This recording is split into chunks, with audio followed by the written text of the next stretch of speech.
The following announcement has been paid for by the New World Order.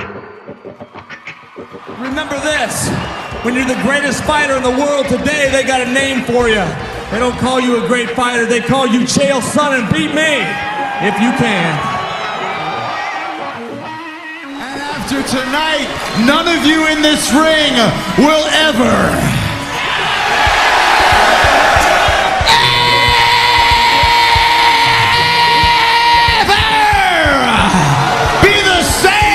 again!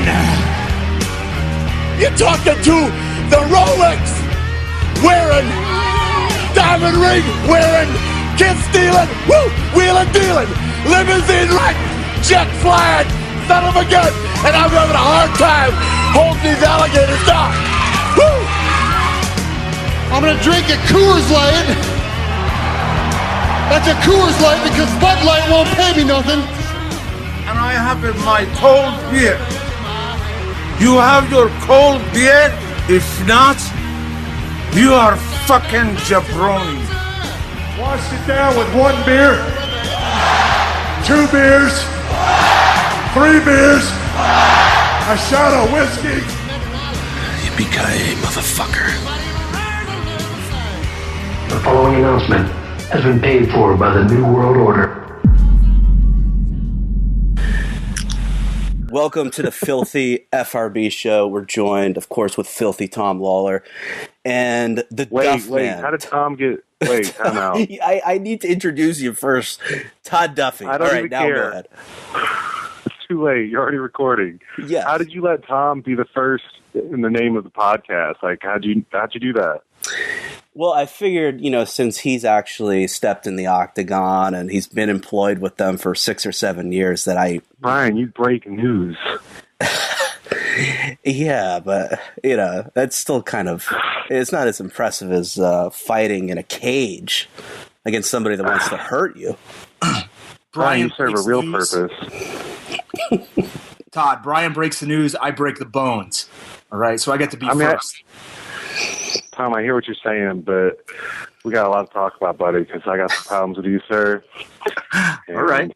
You used to be a hero of mine. I guess I should introduce me. Who is this? Go ahead, Brian. Well, this is UFC heavyweight Todd Duffee, and I don't know if you're going to do the interview or just go with it. I haven't decided yet. We'll work on this. So, all right, Tom, I want you to know some things. All right. Got a lot of bones to be picked. Talking about breaking bones, we got bones to pick. So, go ahead and lay it on me. Tom, I grew up, you were kind of like a folklore in my early MMA days. It's like Tom Lawlor, man, that guy knew grappling. He really knew grappling. He was the man. And then I talked you up, and this is no personal blow. I understand what it is to lose a fight, and then I had to watch you get. So this is when you started to slowly decline to me, and like the value of you as a person, basically. When I had to watch, I talked you up so big. I was in the crowd. I think it was in a Vegas fight when Chris Weidman. I know he's a champion or whatever now, but like, there's no excuse. I told everyone that you were going to submit him, and I feel like you got submitted. Is that correct? No, well, I did not submit. I went unconscious. Yes. Listen, Tom, I hung on to that because I was like, you know what? He's a man. He did not quit. Jesus made him stop. So you start to decline to me as a character, and then, our mutual friend Kurt Schrout brings your name up to me. Oh, wait, no. Then you show up at my apartment. I'm in the middle of a fight with my girlfriend who lives with me. Hold on, one second, Tom. You just barged in. Tom. Tom, you just barged in with Whitehead like you own the joint. We never even met. And I was excited. to meet you. Is this Mike Whitehead that's incarcerated right now? But I was... I'm not sure that he's doing well. He's not going to Oregon, I believe. Oh, so he's out of jail? Yeah, okay. He is. So then, Go ahead. I have to go into the back room. I can't even hear what you're saying because it doesn't matter. I have to go to the back room and have a serious 5-minute discussion with my ex-girlfriend, I guess, and kick you out of my house, basically. It was terrible for me. And so I felt bad. This was Tom Lawlor. Like, you were this grappling wizard. And I had a lot of respect for you, Tom, and it hurt me to kick you guys out. That's how I recall it. Maybe you recall it different. I'll give you a chance to speak in a minute. And then our mutual friend, Kurt Schrout, brings your name up to me again and mentions that you may be going on a trip with us to Japan, and my boyhood dreams are back. I'm excited. I feel good. I'm like, Tom Lawlor, 10 days. Matt Brown and Tom Lawlor are going to be there. Those guys I look up to. Those guys are men amongst men. And what do you do, Tom? Go ahead and tell everybody. Tell us what happened. I declined to go on the trip, is what happened, Todd. I was basically I was injured. What does that mean, Tom? You let down the troops. You let down the troops. Why did you do that? Let's be honest. None of those troops would have been there to see me. They're all there to see Matt Brown. That guy eats more chew than anyone. At least 3 housewives ask about you. Little Asian ladies ask, where's Tom Lawlor? And so, you know what we did? Kurt was Tom Lawlor. He pretended to be you. He shaved his head. Oh, my God. Yeah. Todd, where did you go on that trip? Exactly. All over Japan. I don't remember. A bunch of different, 8 different places. It was cool. It was a good time, though. Wow, that sounds... Let's focus. Sounds like you have a lot of memories from that. You can't even remember the places you... That's not the important. Damn it. But it was Japan.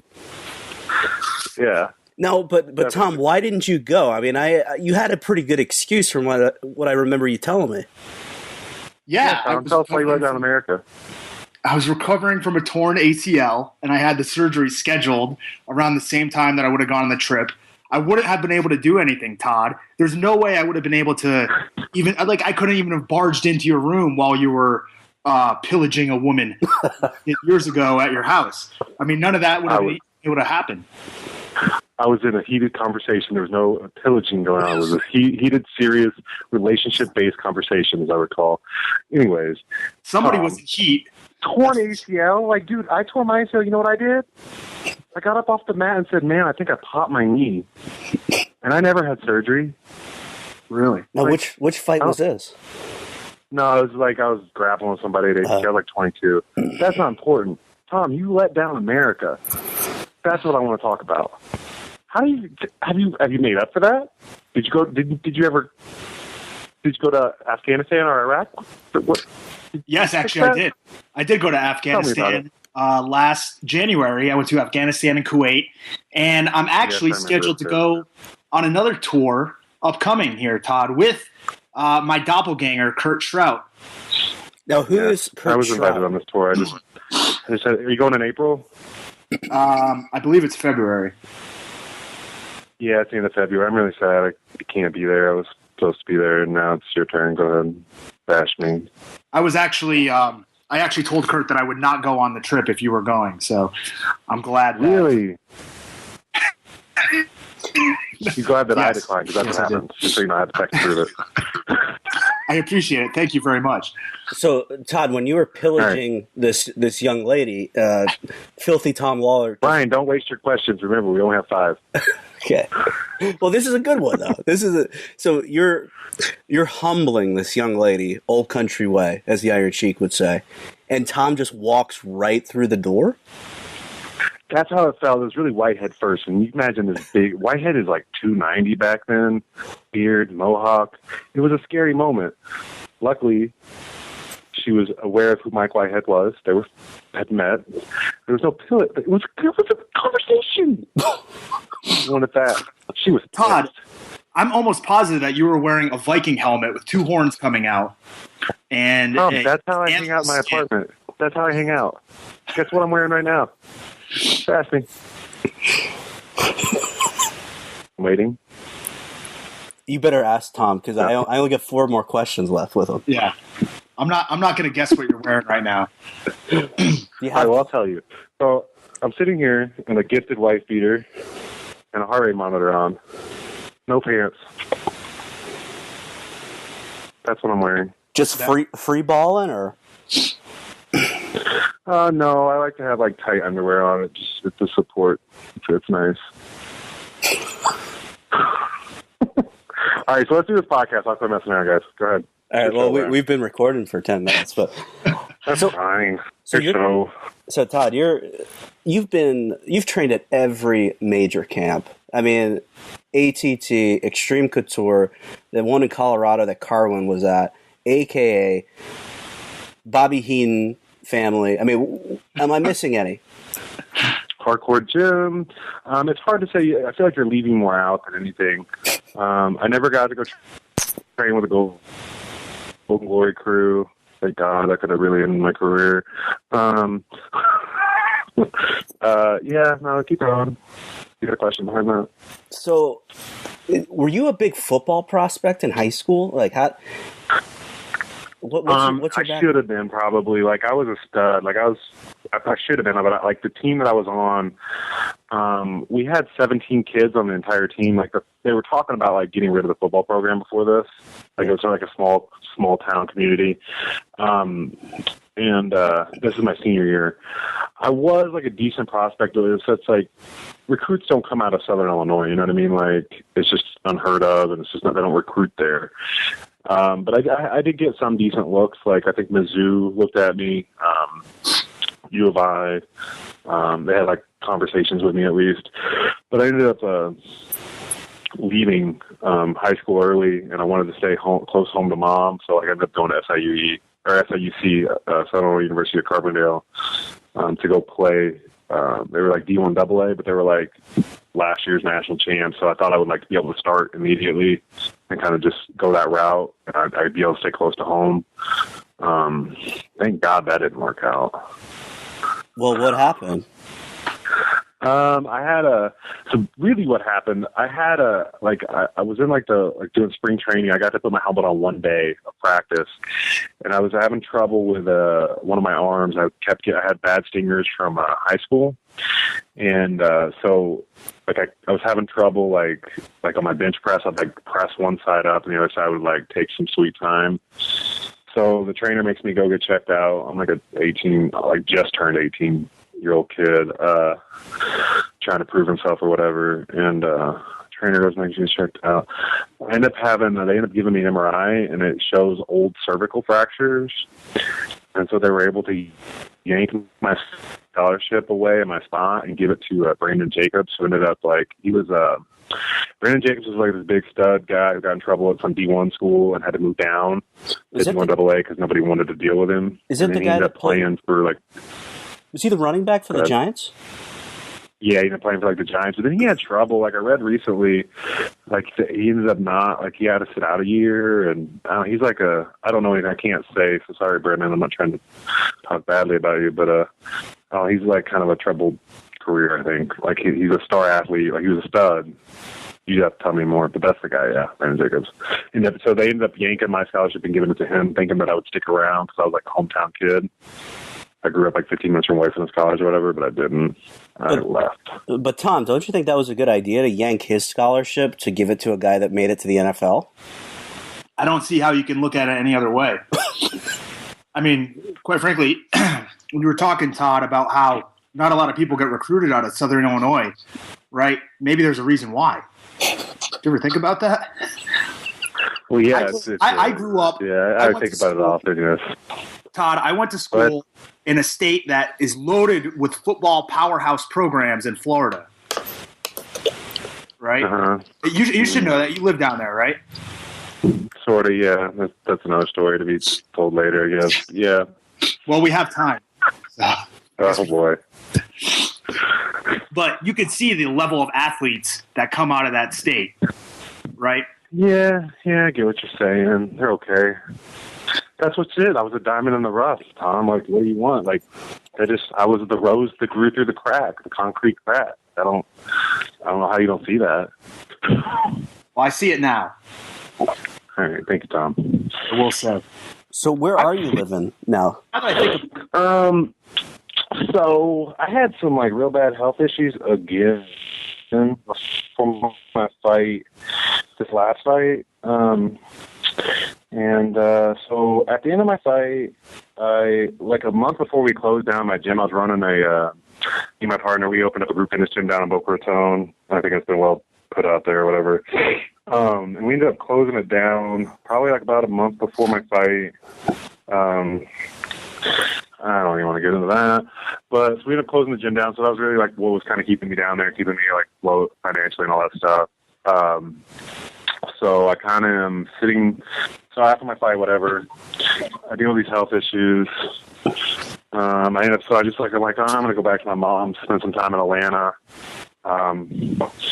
I had to do a quick little procedure on my knee. I'm already recovered from it. It was just like a week recovery. I thought it was going to be a little more involved.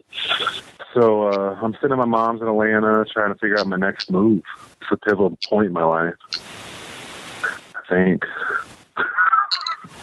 Well, at least you're with the UFC, though, right? You know, you beat this guy, Anthony Hamilton, that people were pretty bullish on, and you came in there and finished him pretty impressively.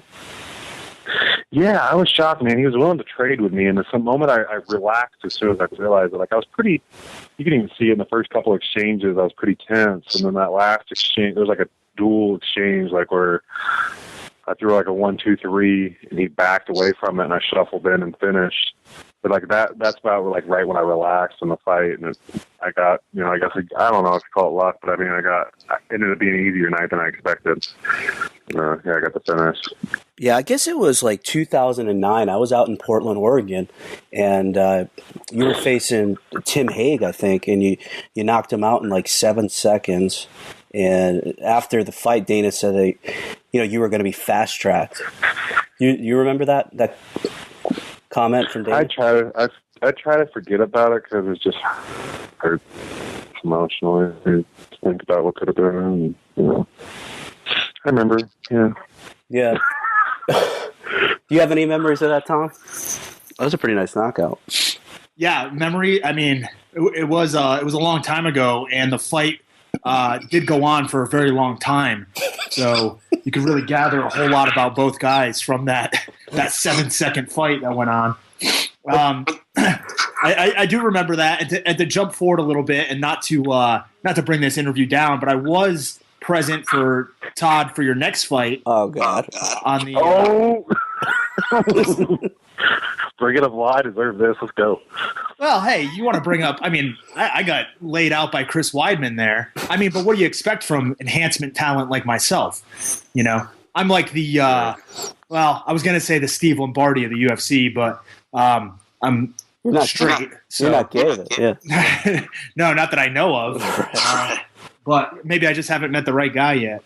So, yeah, Todd, I was at your next fight, and it was one of the more impressive performances, to be honest, that I've seen in the heavyweight division up until the end. And then it kind of marked your departure from the UFC for a while, and you went on to fight for not only Dream, but probably the number one promotion in world history, which was Super Fight League. So if we can fast forward to your experiences with the Super Fight League, or as they say, Super Fight League. Would be, God, you remember that sweet song? They still have that, you think? I have it on my iPad. That's all that matters. What do you want to know about that, Tom? Everything. Did Ken Pavia give you that? Yeah, Ken Pavia was involved. That's enough said. I think that you can just kind of paint the picture from there. So, like after you lost to Mike Russo, I mean, you weren't cut immediately. I mean, I heard that you said something to some Zuffa employee, and like they went and told on you to somebody. I mean, is that like along the lines, or is that just hearsay? I would say my best answer in this pivotal moment is no comment. I don't know, man. I really don't have a, like all I know is that my dad died the following week after that fight, and my best friend died, and I moved cities, and then like a month later, we're like a month later from Dad dying, moving in cities, and then I got cut, and the rest is just kind of a blur. That's all I can really, that was a downward spiral. Oh. And coincidentally, that is about around that same time that you met me. So, I'm glad that I could play a part in bringing you down. Well, you said that I was a hero of yours, and then I let you down. So it kind of falls in line with that exact timeline. So, if I played any part in that. To hear that you're making it up to the troops again, you're going to double up on the second trip, which this second trip kind of sounds more like a vacation, from my understanding, speaking with Kurt. You keep bringing me back in, man. That's all I'm saying. You're still, you could be a hero. You must have very low standards. You have no idea. But Todd, after you got released there from the UFC, you did get an opportunity in Dream, as Tom mentioned. And I had a lot of people ask me on Twitter when I mentioned that we would be talking with you. Was that? I mean, I know Overeem. He's a nice guy. I consider him a friend. But was that fight for real? I mean, it just kind of looked. I mean, I know he was really good. I've had yeah. No, man, I'll be honest. I've had best friends ask me that because it does. Yeah, I get it. Man, I guess there's a lot of context and things that go into that fight. Like, I mean, I took the fight on 8-9 days notice. Yeah. At the most. They talked to me about it 9 days out, and I think I took it Christmas Eve night, and I was on a plane the day after Christmas to Japan. I just got done shooting the movie Never Back Down. I rehabbed my knee during the shooting of the movie. I just started training at Denver, so like this is a bad scenario all around. And I actually told Monty, I don't want to ruffle any feathers. I told Monty, hey, I was interested in that fight if I could get paid right. When I found out, I kind of shortchanged myself. I was like, man, I don't want to take this fight. This is dumb. But I do want to fight Alistair. He's like the best in the world at the time. I'll skip a couple sentences in here, and you guys can fill in whatever. So I end up taking the fight. I don't get paid what I wanted. Nothing really works out how it should in my favor at all. I'm out in Japan. We're still arguing in the locker room about how long the rounds are going to be. I'm not in shape. I'm 23. My confidence is crushed as a person. I had just gone through all that mess. And it was a real fight, sadly. I did not go out there and shoot. That was not my game plan. My game plan was catch him. And that was probably, I thought like, I didn't have much of a game plan. Like I was just in there. I felt like I was on drugs. I was not. But I was so jacked out of my mind mentally, like I was just so fired up, and I let the moment kind of dwarf me. I went out there, stormed across the ring. He drops me, actually, with a straight right hand. It's hard to see on film. He doesn't drop me, but it like knocks me off balance enough that I shoot off of that right hand, and I see a big Alistair over me, and I just pop back up. I'm like, yeah, no thanks. I'm still pressing for that action because I think I have a 10-minute round when really I only had a 5-minute round, and I knew I could not make it 10 minutes. At the time, at least that was my mindset. And as soon as I realized I needed to calm down, I allowed him to back me up.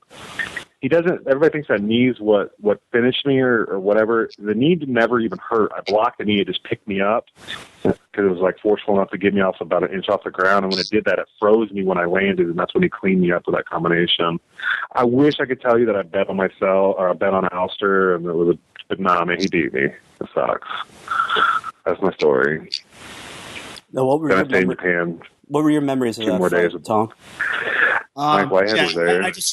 I just remember that it was a short fight, but it's kind of refreshing in a way, and it sounds bad to say that actually, but it's kind of refreshing in a way to hear somebody be so honest about the way that stuff outside of the cage affects you when you're in there. You get a lot of very standard answers from fighters when it comes to like, oh, what went wrong in the fight, and they don't, nothing, the guy was just better or this or that. But there are a lot of things that happen outside the cage that affect you as a person, and maybe not even physically, because obviously you looked in great shape there, Todd, almost as good a shape as me, not quite, but to hear that people have other problems that affect them outside the cage, it's kind of refreshing as a fighter to hear that, because I go through some of the same issues, maybe not on the same level as you have been through, but all around there's always something going on outside of the cage that's going to affect your performance in there. Right. I think people fail to realize that that's almost the more important part of the whole deal. As I got older, like after that experience, I was like 23. I was still immature in a lot of ways. Like I said, the moment dwarfed me. That's what happened. I mean, Alistair, yes, he beat me. Yes, he was a highly skilled, but there was not even a fight that occurred as far as I was, the way you look at it, 17 seconds. There was no but the moment, I allowed the moment to dwarf me because of the other outside aspects. And I really realized that your personal life is almost more important than how well you're trained going into a fight almost. After that moment, I realized how important the stability of having a good system around you, good people around you, to make sure that your mind is clear, that you can just perform. But yeah, and I guess refreshing, I don't know. So after the fight with Alistair, you were on the shelf for, 16 months? Dude, I don't remember. Yeah, I'd have to look at my own timeline on Wiki or something to figure that out. It was all blurred. Yeah, I guess I was on the floor. Yeah, I just couldn't get fights. Like I was supposed to fight Bob Sapp. I was supposed to fight this guy, that guy. I just could not get fights. It was like when Dana, I guess, kind of came out and said I had a bad attitude, it kind of almost blackballed me from the sport in a lot of ways. To be honest, I couldn't get promoters to talk to me. I was literally going down MMA.tv's, they have that ticker of the promotional events that are coming up, and calling every single promoter and saying, listen, I'll fight for cheap. I just need a fight. I need to be active. And I couldn't, either they would come back and like, oh, we can't find you a worthy opponent, or I was in that gray area of basically where I was good enough that guys that were trying to get back in the UFC wouldn't fight me, but I was too good to fight any other up-and-comers that were trying to pad their record or build their record, and they didn't want to because I was too dangerous of a fight. So I had a lot, and then being in the heavyweight division, it was just, I couldn't get fights, man. Like, it wasn't for lack of trying. Yeah, so, I definitely understand that, because it's like, if a guy wants to get back in the UFC, he's got to win 3 or 4 in a row. Why the hell does he want to fight you? You take one look at your record, and like every win of yours is a knockout, and you're like, I don't want to fight that guy. Right, I was just a risky opponent for some of those upper echelon guys that were worthy of a fight with me, and then they're like, that sounds arrogant, doesn't it? Damn. Breathing on. And then just like the lower level guys didn't want any piece of me because they're trying to build their record, or they didn't have the, I wasn't, even in that they did beat me, I wasn't a big enough name that meant anything at the time. You know what I mean? Yeah, that's what happened. Like I was in that gray area. That's what happened with Lawlor. Weidman was ducking him for a while. Yeah. And then Dana put the screws to him. Tell us about that. Yeah, well, Weidman was ducking me, but unfortunately for me, he ducked under a punch and took me down and then choked me unconscious. So Brian's right in a way. However, not exactly what he meant.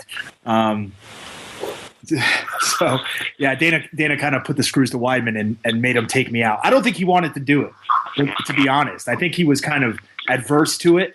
He's a good Christian man. I don't think he wanted to have another man sleep with him in the cage. But, eventually that's what he had to do. So he did what he had to do. More power to him. Did you and Wyman train, or was it just Wyman was like, man, I don't want that fight because it's a bad matchup? What was he? Well, it's the same. That's the same thing. It's the same thing everybody says about me. It's a bad matchup. If you beat me, well, hell yeah, you're supposed to. I'm like the slowest, fattest white guy in the middleweight division. And if you lose to me, well, I mean, you just lost to the slowest, fattest white guy in the middleweight division. So yeah, you're in that gray area because you're dangerous, but yeah, you haven't done enough to. Sorry, Tom. I am, Todd. You are right. I am very dangerous. Unfortunately for my opponents, it usually comes in the way of a staph infection or ringworm on those lines after the fight. But yeah, I am a very, very dangerous opponent if you're trying to keep your health intact. Hey, Tom, because I've been kind of out of the loop, man. I'm not trying to be. I'm just more trying to catch up with you. Like, what's going on with your career right now? Like, are you fighting? Have you been fighting? I'm so out of the loop on like what's going on. I'm just curious. Yeah, my last fight was about 18, maybe even more than that now. It was last 2 Aprils ago, I believe, and I tore my ACL. Yeah, I tore my ACL, MCL, meniscus, and I had a reconstructive surgery, and I was getting ready to fight in the UFC show they had in Ireland, and unfortunately, I got injured again. So now I'm here in Vegas, hanging out, getting back in shape, and looking forward to get back to it this summer when that Reebok money kicks in. You're living in Vegas? Right now, yeah. So, like, are you out there with bitches out there? It's like Vegas has changed. Like when I was out there that week, like it was really interesting to see. It's like it's making a turn for the better, from what I could see. As far as like the climate of training. Yeah, I've been training at Syndicate. My boy Vinny Magalhaes was nice enough to hook me up. I talked to Vinny while I was out there. He was sorry. Keep going. You're training at Syndicate. Go ahead. My bad. Yeah, that's about it. So did the Vegas training scene kind of take a turn for the worse for a couple of years there? Like when Extreme Couture went in the toilet for a while? Pretty much, and that's about the time I arrived. Naturally, that's what happens when I go to these places. It kind of you're a camp training dips. Yeah, I think so. Like, there's a good chance that people, it just could be the vibe that I'm walking around with. You never know. Yeah, I'm definitely because like if you look at like if you match up timing with like what's going on at each camp when I arrive, I'm not a good luck charm. Because I think that camp in Colorado's dead now too, isn't it? It was dying when I was. It was actually what's going on from my understanding. It was kind of dying when I got out there, and then like Elliot Marshall and like Easter Bowling. A couple of those guys have stepped up, and they're actually kind of building guys right now and doing a really good job. They've got who's that guy that fought the most times ever in a year in the UFC? That black dude from Chicago. Neil. Yeah, they got Neil. They got like Mark. They're doing good from the last I heard. Like they're building things. Things are going real well. They got some cool training centers out there now. But it was dead when I got out there. It kind of died. I can't remember the name, but they got this guy Mark Montoya who trains a couple guys that I talk with quite a bit, like Chris Camozzi and Brian Rogers in Bellator, and they're out there in Denver. Yeah, that's at Factory. Yeah, they're out there like. Oh, okay. Huh? Yeah. Factory X. Factory X. That's what it is. Yeah. He was in the corner. Yeah. Man, what fight? I was watching a fight the other day, and he was in somebody's corner who I was kind of surprised. It's one of those guys from out in Colorado. I'll have to think of who it was. He also works with Joe Warren. Oh, it was Marquardt's corner. He was in Marquardt's corner yesterday at the weigh-ins. So what happened to Whitman? Trevor? I have no idea. He's an incredible boxing coach. I never actually got to work with him because I was, not good enough at the time. Basically, I just got cut from the UFC. Nobody wanted to even be around me because everybody was afraid that I'd get them in trouble. So I got to watch him a lot, though, and he's a really good boxer. I don't know. I have no idea what's going on with Trevor, to be honest. But I think he was working with Neil at one point. Last time I saw him, it's been 2 years since I've been out there, maybe, though. I haven't really talked to many people, so I don't have an answer for you. So, Tom, who are the coaches? He's a really good boxing coach. He's very creative. Yeah, because he was getting a ton of publicity when Carwin was challenging Brock Lesnar. But, Tom, who's the main coaches at Syndicate? The main coach that's running most of it is John Wood. And then obviously they have different coaches. He's running like the MMA program. How does John have time when he's dating Pamela? Or not? I don't know. Who is he dating on that show? No, Todd, I just saw it on Twitter. He's not dating Jenna Jameson. He just got married like 2 days ago. That's what he told me when I was on base. He's like getting married to somebody else. Oh, somebody told me. Yeah. Tell me about this. Tell me about the life and times of John Wood, because his relationships are the best. I'll talk about it in public, John. I'm sorry, but everybody already knows. You're on TV talking to John right now. She can't tell. Tell me about that, Lawler. You got to know. I don't know anything. I've only been out here for a short time. I know that he recently got married, and this is all hearsay from Instagram. is basically where I'm getting my information. So I do know he has a hot wife, and I can confirm that he does train people in mixed martial arts, and that's pretty much all the information that I have. He's a really nice guy.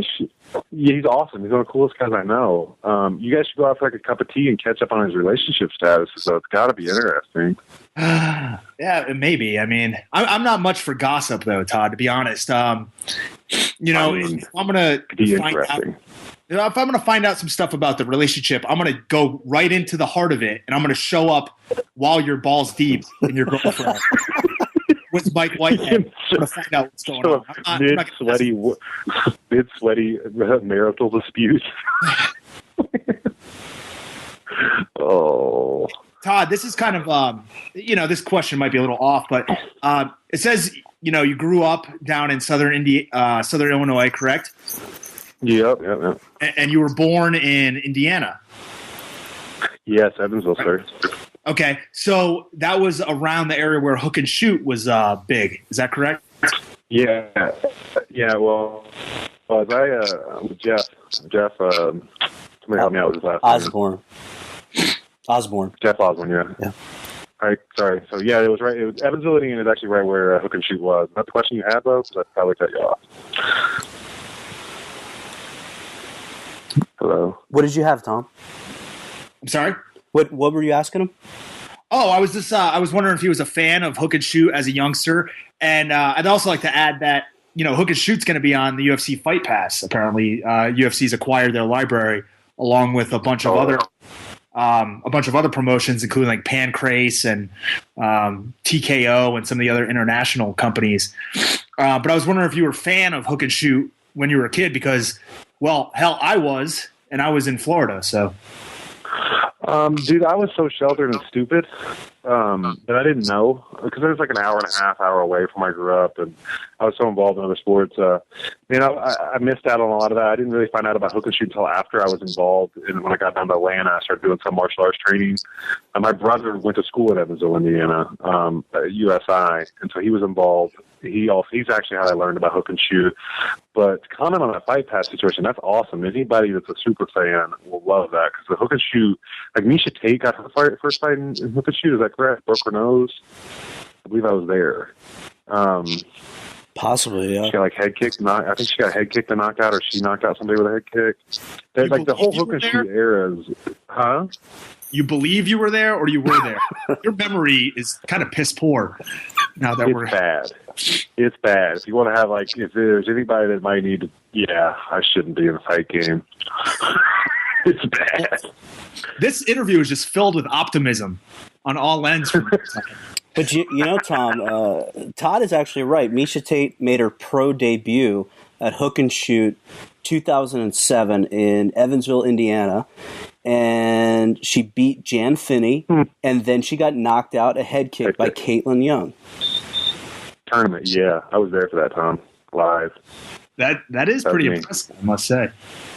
Now, she's a heat magnet. I mean, everybody just kind of dissects everything that she says, and she seems, especially since she got the implants, I mean, her popularity has soared. Good for her. Have you noticed? Confirm that those are implants? Oh, they gotta be, man. There's no way. You don't go through a growth spurt when you're 26 years old. But she could be on her period for the past couple years. Possibly. Running it straight through. But I had made some jokes like that, and I might have even made some jokes about Brian Caraway. But I actually, after the last UFC, I forget the name of the fucking bar, but I talked to him for a little bit, and he's actually a really nice guy. I think he gets too much shit from people. No, Brian Caraway's a dick. I'm gonna say that loud on radio. My experience with him, I said hello to him 4 times. I said, hey, Brian. Hello, Brian. I'm in the cage, shadowboxing, and he's walking through doing his thing, and he just stonewalls me 4 times in a week. It hurt my feelings. He's a dick. He's got no time for you, huh? None. I was just trying to be polite. I was in his gym at the time. I felt like I was at a stream tour. I was like, "This gym, let's say hello."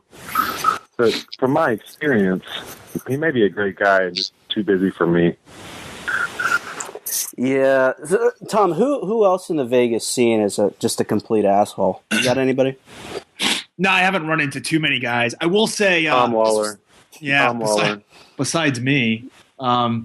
I did run into a few years ago, and I'm not sure if he's still even out here, and I'm kind of scared to even mention the name, but I tried taking a picture with Gilbert Ivel at the UFC Expo, like a selfie.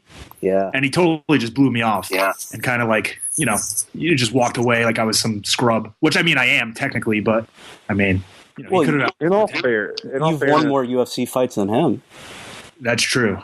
He's not even really. Nice. In all fairness, though, like Gilbert's actually a pretty goofy, crazy dude, but he does have a mean streak right here. But like, let's talk about that, Tom, because I've been guilty of that. I'm sure you have too.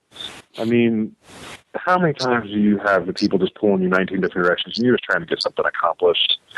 Like, does that happen to you? You're more friendly than me, obviously, but come on. To be honest, not really. I mean, I usually wear, a UFC shirt or tap out shirt or some other article of clothing that would make sure everybody knows I'm a fighter so that people come and talk to me. But I get a lot of people walk by and look back at me and then just turn and shake their head to their friend. Like, is that, no, we're not going to go over there. That guy's some scrub. Like, we don't even want to waste our time. So kind of like how Brian Caraway acted towards you. That's what I get from the majority of fight fans. But, I can kind of see why Brian Caraway would no-sell you like that because, he's a big deal now. He, Misha Tate's boyfriend. I mean, that's kind of an enviable position. I can kind of see how he would big league you. You don't think? Oh, man. I'm not moaning because I'm peeing right now. I'm moaning because that's hurtful. I mean, Misha's a pretty big deal. Yeah, no, of course, but I don't know how he does it. Like I've heard like I can't imagine dating a girl. I mean, my ego's got to be too big, but to date a girl that's in the same profession as you, I mean, they're not even dating at this point. They're probably gonna get married. They're probably living together and all that mess. And then her like just not only outshine you, but just out everything you. I don't know how he's probably more man than we are for just being able to handle that. I would think, right? No? Maybe he's very secure. Misha Tate's girlfriend. What do you think, Tom? Could you handle that? That's a tough question. I don't know. Brian Caraway is pretty damn good. I mean, he almost, he went the whole distance with a Sun Shao. It's not like he's a scrub. He just doesn't get the notoriety as Misha, the same notoriety because he's not as attractive. And I apologize to him if he thinks he is, but I mean, she's better looking. But I wouldn't be able to handle it. I don't think I'd be able to handle dating any of these female fighters. Maybe Rin Nakai, simply because I couldn't understand a word she says. So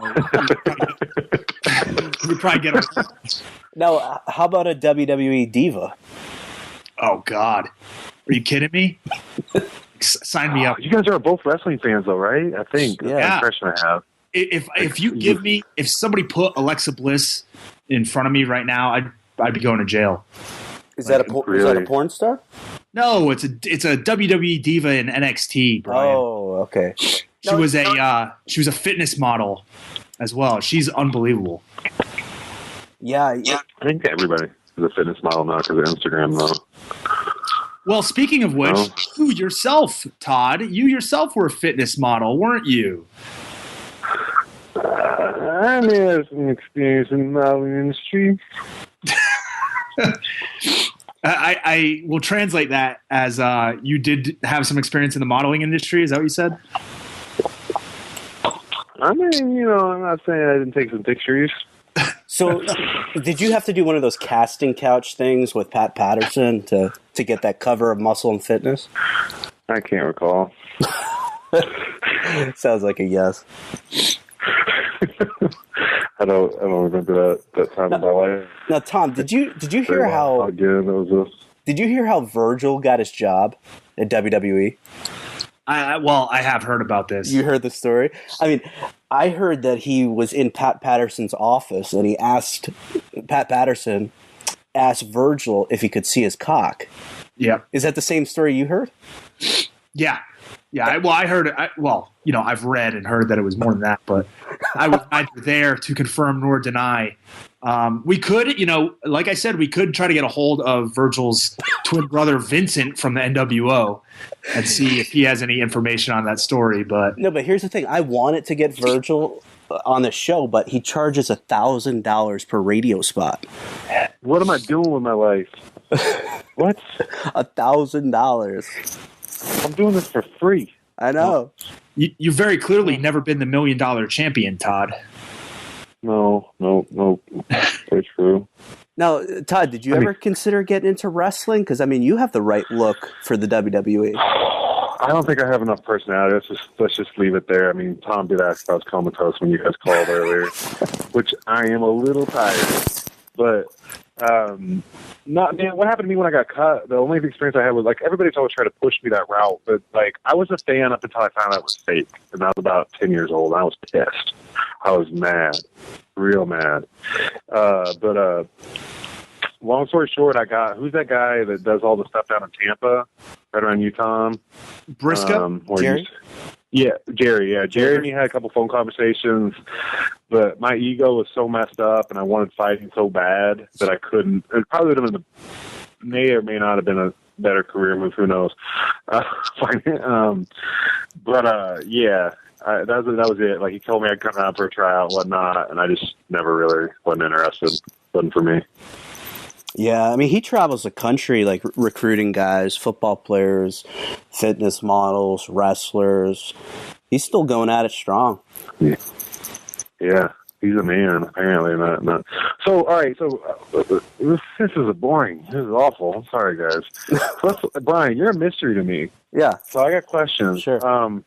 So all you are to me is the guy, and I'm sorry, maybe more, but to me, you're the guy that breaks random news that nobody knows, and then you started as a rumor and it becomes true at about the time a month later. Is that accurate? Is that who you are? Or? Yeah, kind of like the CM Punk thing. I reported that, and then about 2 weeks later, they had him on pay-per-view announcing that he had signed. How have you not got off? How have I not what? Got off. How come you haven't disappeared? I don't know, man. I know Dana White really doesn't like me. I don't think. Yeah. But I hate you.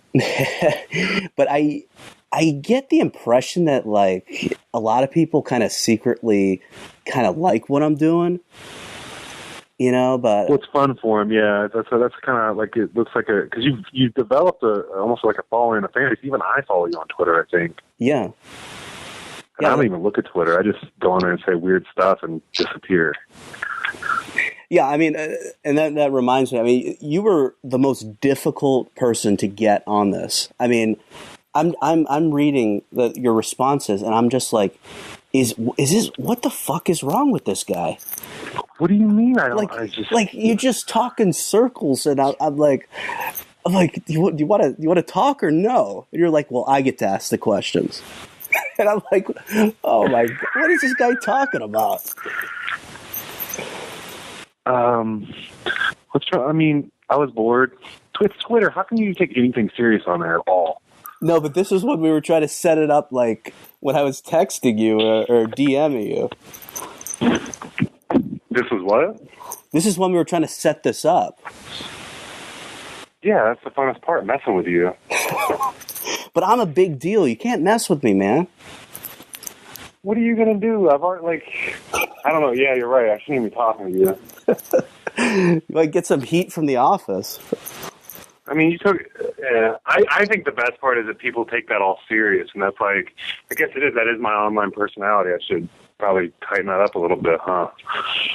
Well, what do you think, Tom? You're a UFC fighter. Do you kind of watch what you say online because maybe the bosses or the guy that runs the code of conduct, the great Christian Matt Hughes, might object to some of your comments? Yeah. Well, before we go any further, let me just say I've had one instance where I met Matt Hughes, and he bitch slapped one of my best friends, Seth Petrozelli, in the midst of a joke. So for him to be given like anybody advice on the code of conduct kind of blows my mind. But yeah, I do watch what I say to a certain extent. But luckily, I don't have that much bad stuff to say about people. I try to, internalize all my bad comments and just throw them back at myself.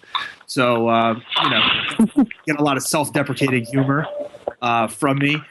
But yeah, you definitely got to watch out, especially now with the way the internet is and how quickly news travels.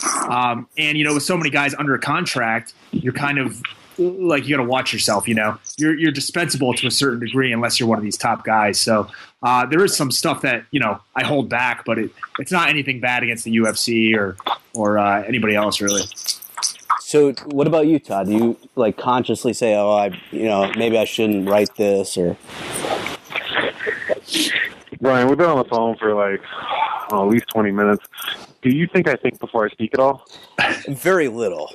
Very little. Yeah. All right. So how have you not drawn the ire of the great Matt Hughes, the director of the Code of Conduct?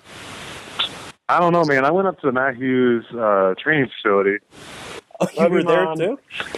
I went up there to hopefully get involved with the hip squad when it first came out. Oh yeah. It was close to like home and stuff like that. My dad was sick, and he told me to come up that weekend, and he just flew out that same day I arrived. So I don't have much experience with Matt. I mean, I've seen him around Robbie coming in to help his camps out. We spoke a little bit here and there, but I don't know the fella. He's one of those guys. He's one of those guys that it's very difficult to find anyone who likes him.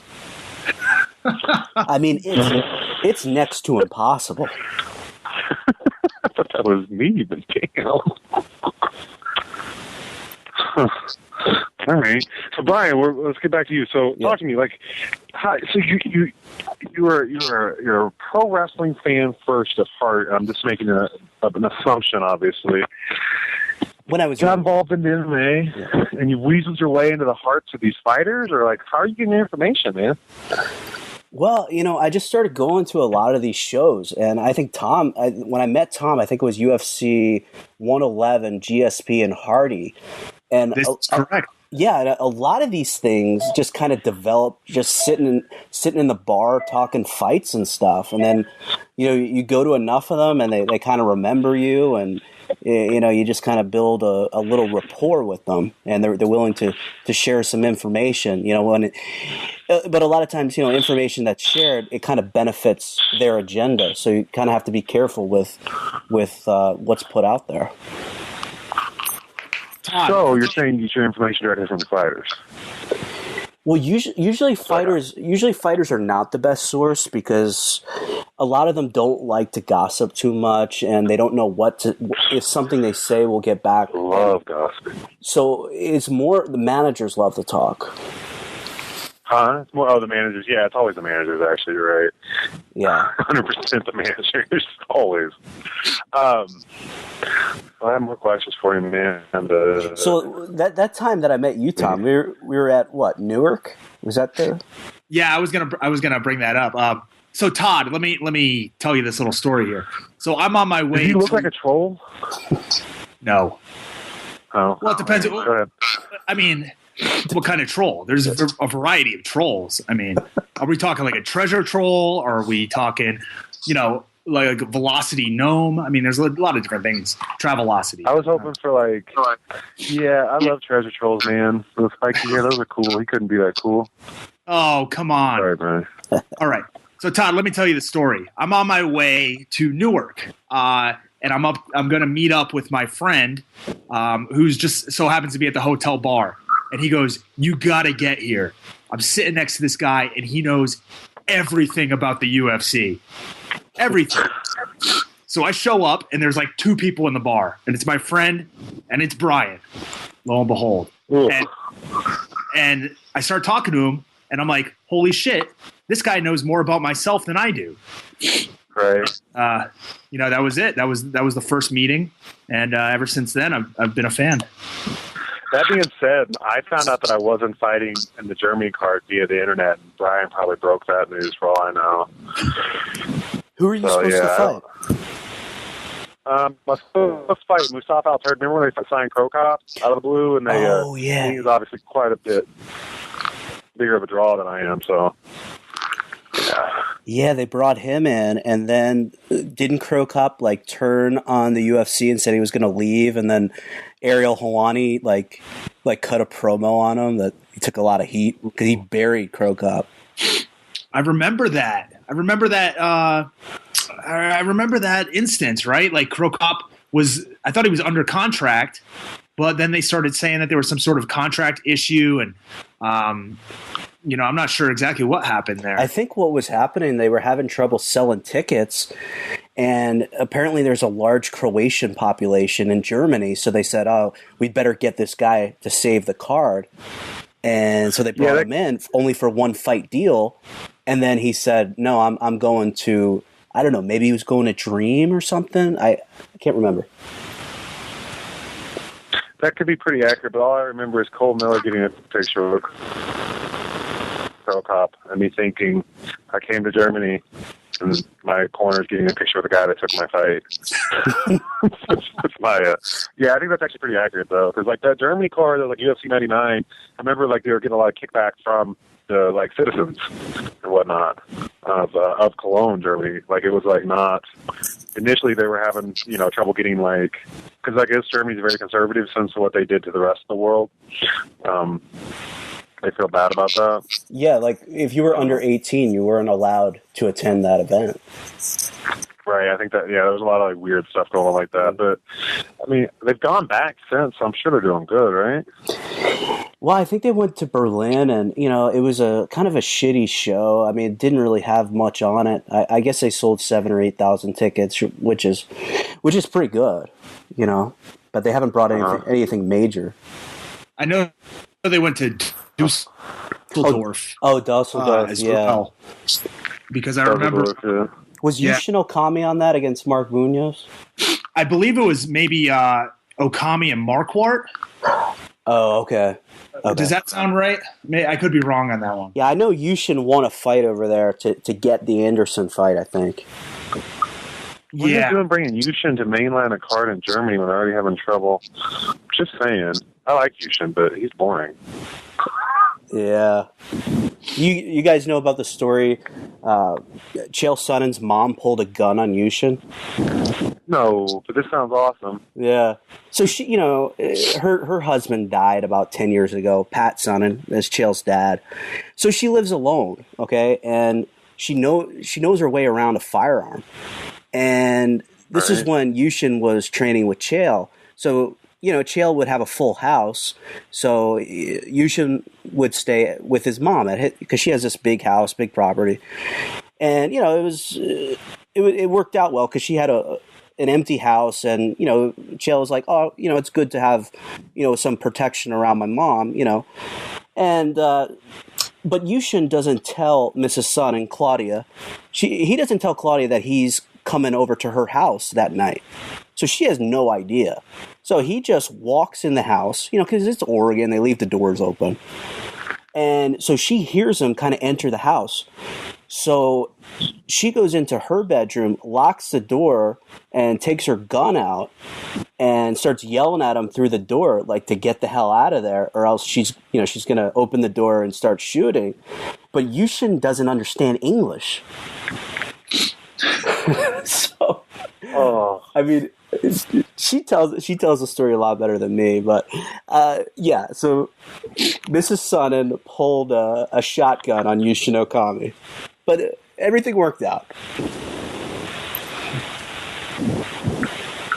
I hope so. Hey, so what do I rank on the scale of worst guess? Am I at least in the top 5? No, this has been... Go ahead, Tom. Well, for me, you're number 2. Well, you're the last. You're at the very bottom. But I've actually enjoyed this, Todd, because, I was talking to one of my buddies, who was giving me some criticism of the podcast, because he listens to all these fucking podcasts. And he said, I hate these standard interview podcasts. I'd much rather prefer to listen to something where the guys are just talking and I'm kind of a fly in the room. I just don't understand how that doesn't happen when you have a guy like Tom on the podcast. He's cool, apparently. That's what I hear. I don't actually feel that way about it personally, but this is only like our third or fourth interview together, right, Tom? It's actually the second one. Oh, okay. So Todd, don't feel too bad when I said you were last. Because my personal hero, Dave Meltzer, was the first interview that I did. So I don't think anyone's ever going to hold up to that. But so far, who was it, Belcher? Yeah, Dave Meltzer. No, Meltzer, not Belcher. Meltzer. Okay, yeah. All right. Alan Belcher he'd be an interesting interview too. He's a pretty cool guy. He's like one of the coolest guys. He's cool. He's one of the cool guys I've met in the sport for sure. Really interesting guy. Well, yeah, he's relaxed. He's real relaxed. He's really cool. A cool, really cool guy. That would be a good term to use. And he has a really cool tattoo, also. I don't think that poor guy. I don't think that makes a difference.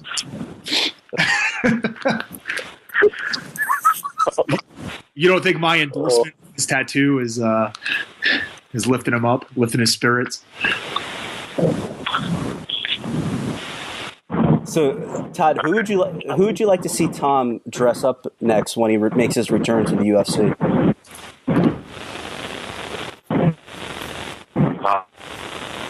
Oh man, I'd like to see him take it like more manly. This go. I don't know. Give me some. Tom, what are your 3 top picks right now? I know you've been working on it. Don't even mind. You've been thinking about it a lot. Well, number 1 would, of course, be Todd Duffee, the Duff Man himself. Yeah. Did he pull that off? Well, I'd probably have to wear like one of those muscle suits. And he may be the only person who I would have to actually make my jaw bigger than. So.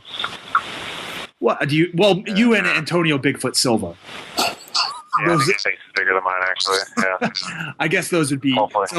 So we've got Todd Duffee, we've got Bigfoot Silva, and based on this conversation, I guess the third person will probably be Miesha Tate. That's what you should do. That's not her. Done deal. I'd like to see him come out as Miesha Tate, Ryan. Answer your question? Well, certainty. That's what I feel. Yeah.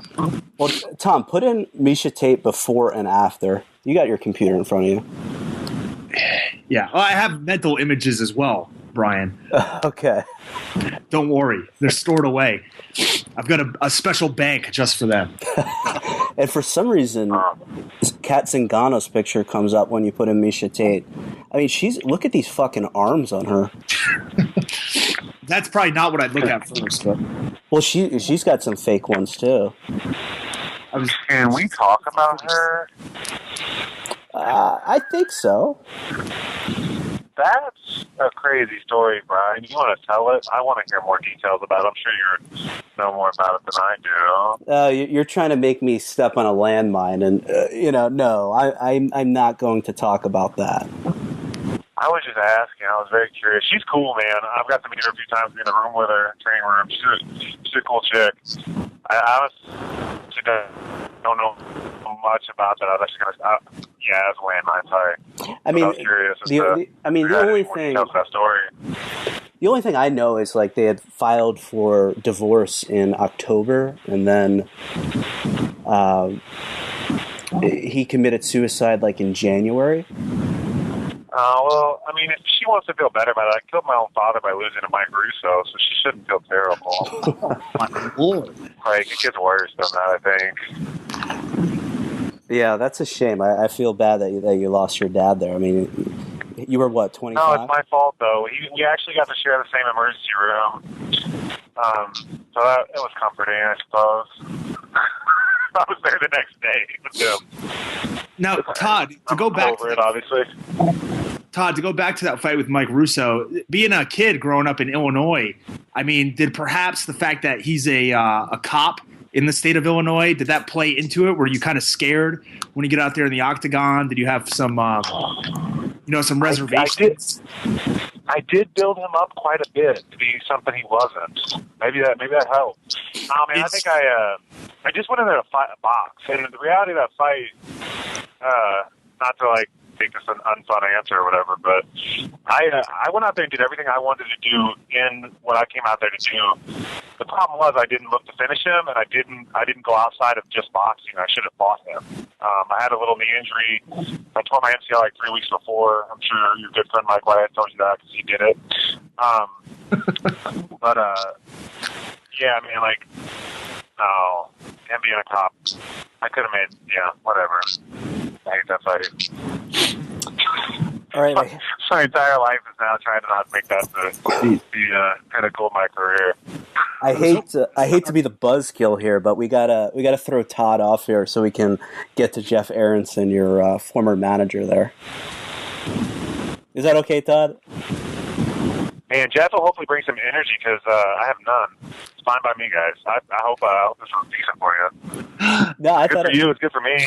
Yeah, I thought it was interesting and hopefully therapeutic for you because we beat you up a little bit. Yeah. Thank you for helping my emotional insecurities. I do appreciate that. Maybe next time I'll sleep the night before. We can do it again. I'll perform better. That's what she said, right? Well, that's usually what I say. All right, guys. Good talking to y'all. Good talking to you. All right? Take care, Todd. All right, see you guys. Take care. Oh, man. He's one of a kind, huh? Wow. He's really down on himself. Yeah. All the time, huh? I thought I'd read some articles that said that he was feeling better about himself, but I guess not.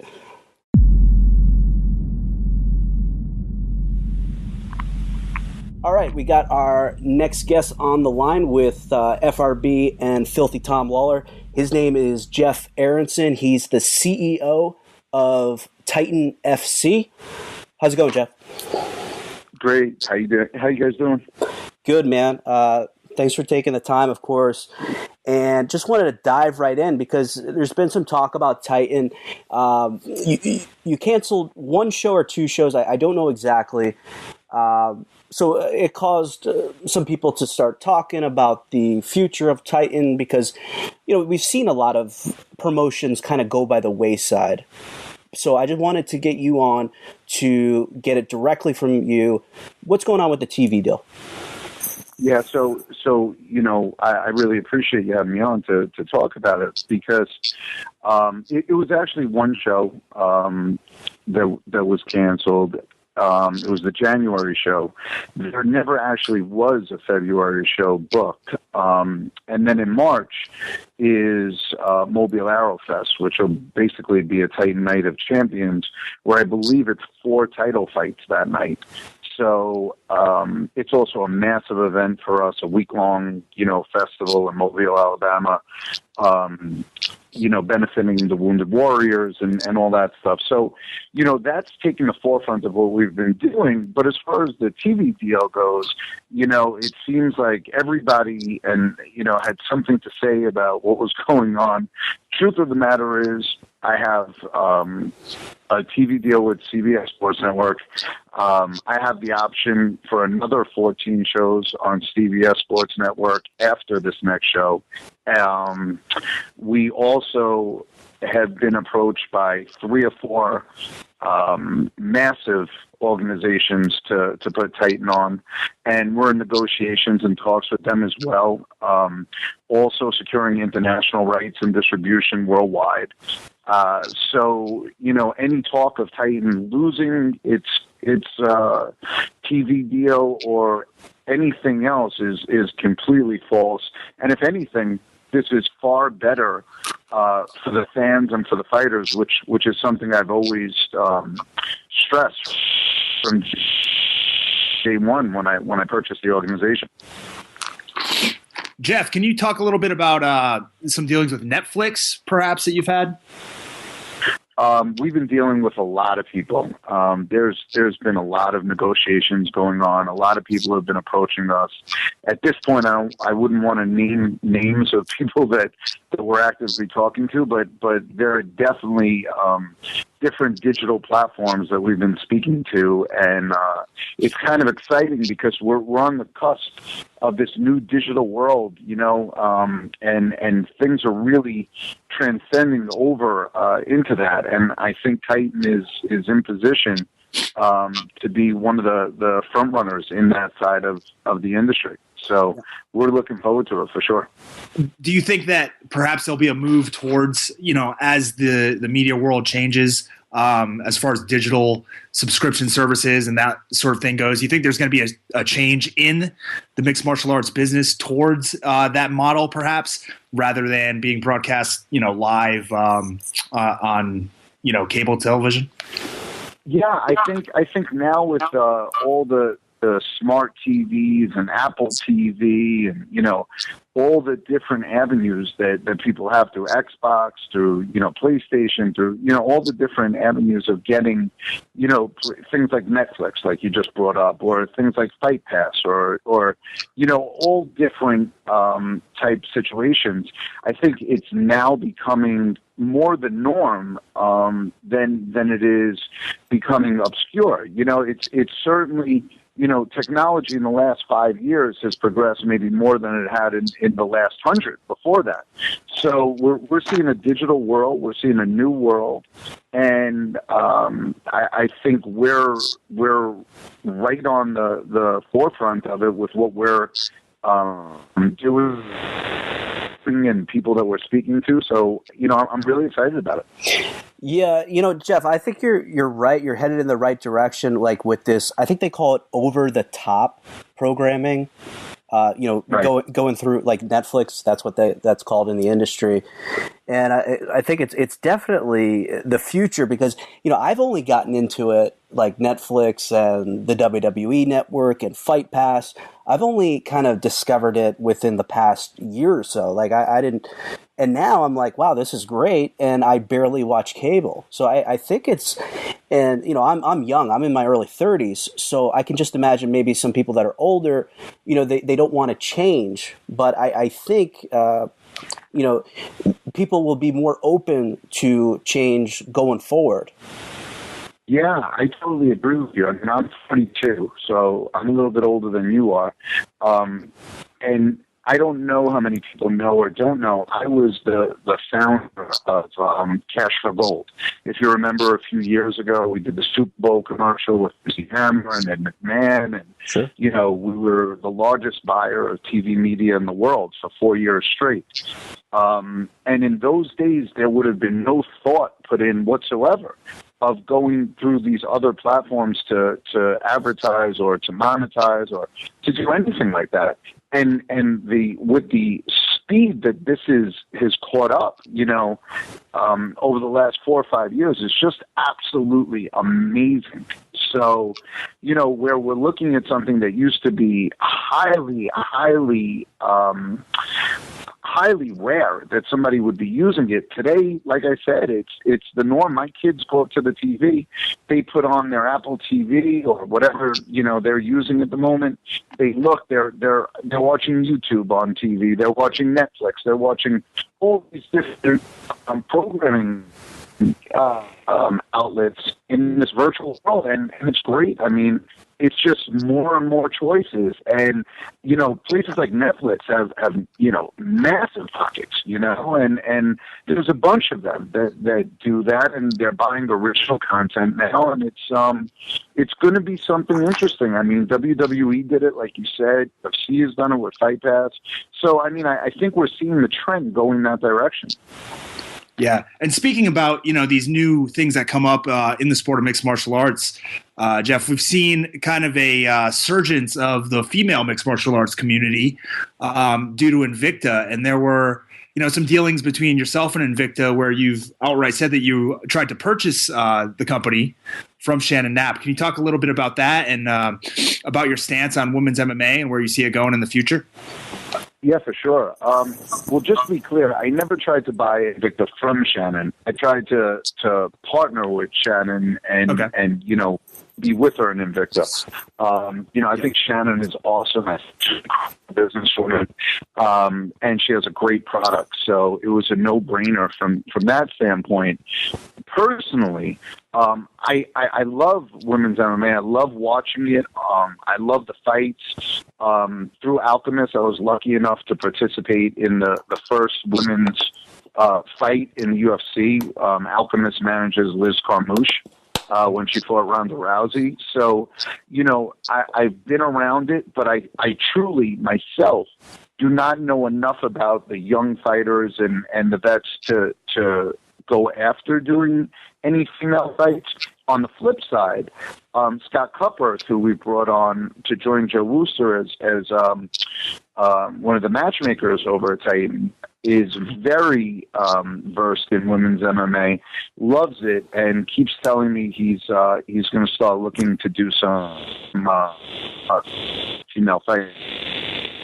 So I think that's when you'll see in 2000. Yeah, I thought that was a great move when you brought in Scott. He's really a wealth of information, like you said, knows the female fighters, and then also has a real good insight into amateur wrestling. And, with wrestling producing so many of MMA's stars, it makes a lot of sense to have somebody that has a keen interest in amateur wrestling. Yeah, I mean, Scott Cupworth is a fantastic element of the team that we brought on this year.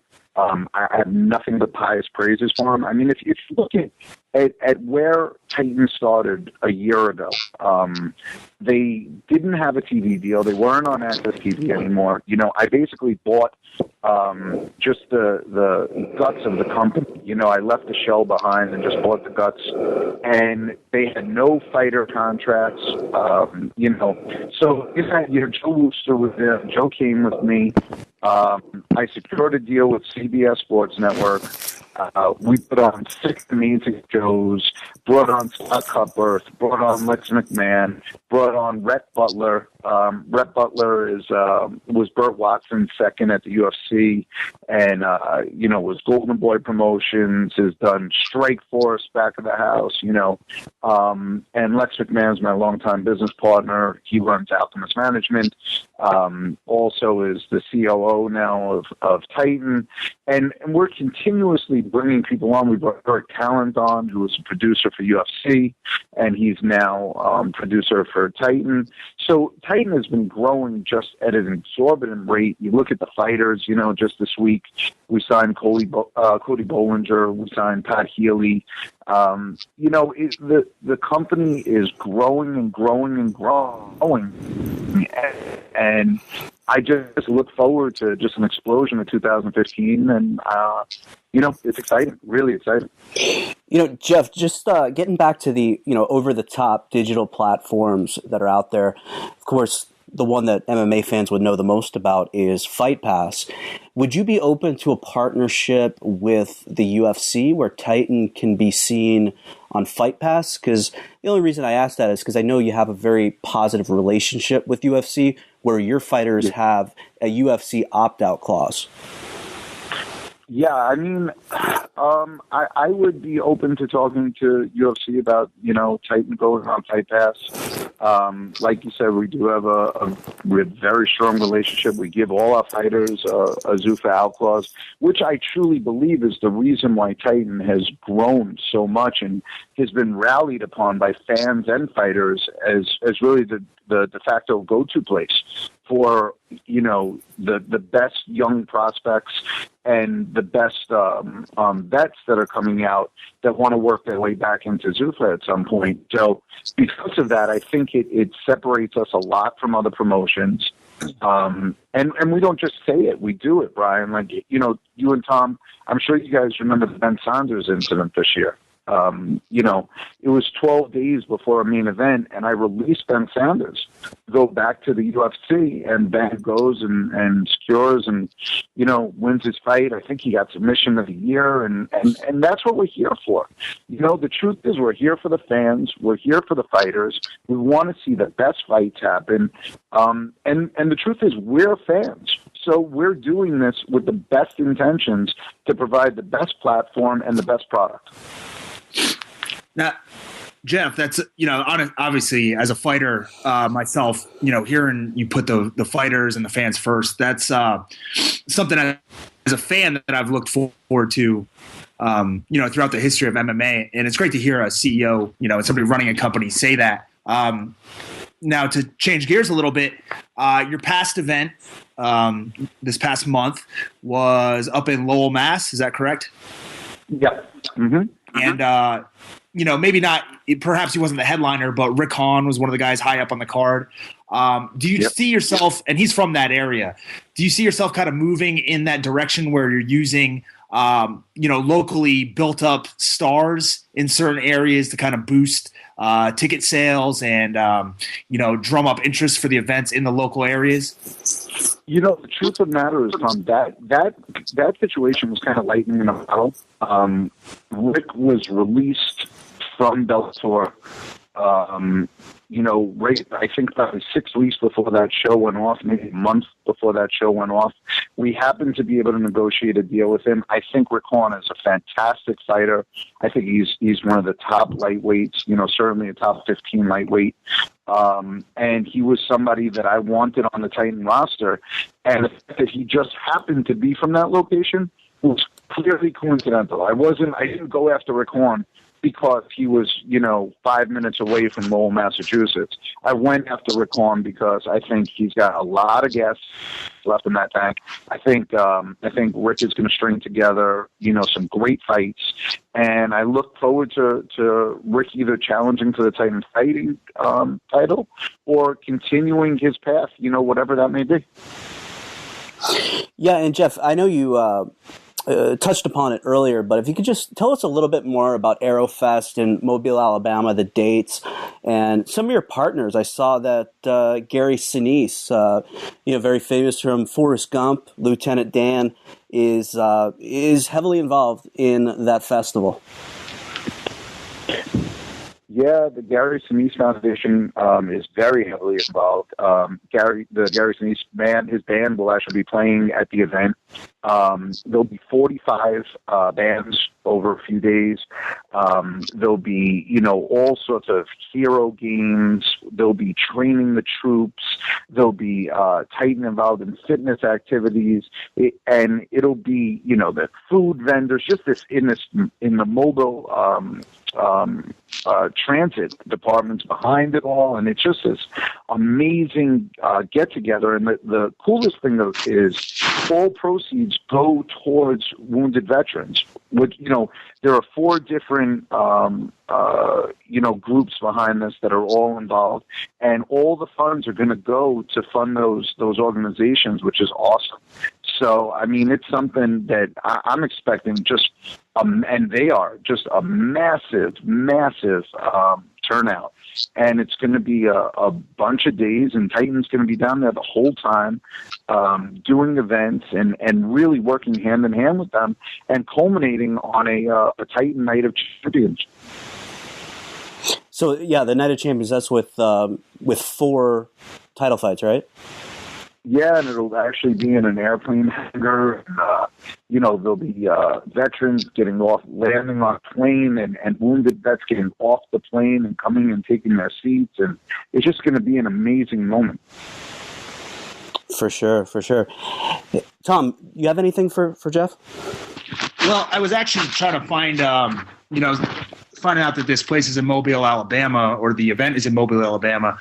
I had gone to a phenomenal barbecue place down there, and I was trying to find out the name, but it appears that it's closed. I know. I was looking. There was a place called Big Al's, but apparently it's closed down. I remember Alan Belcher took me there. The best, one of the best places I've been to in a long time. On me where I could bring my group to. I'll figure something out for you. I appreciate it. We're going to be down there for a week, so I'm sure we're going to get hungry.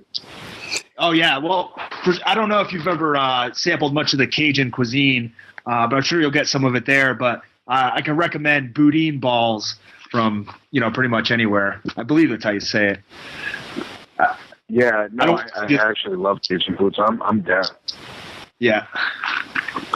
Yeah, Jeff. One last thing. I know you're a little bit tight for time here because we went so long with the Duffster, who's one of the more interesting characters that I've ever spoken to in about a decade being around the sport.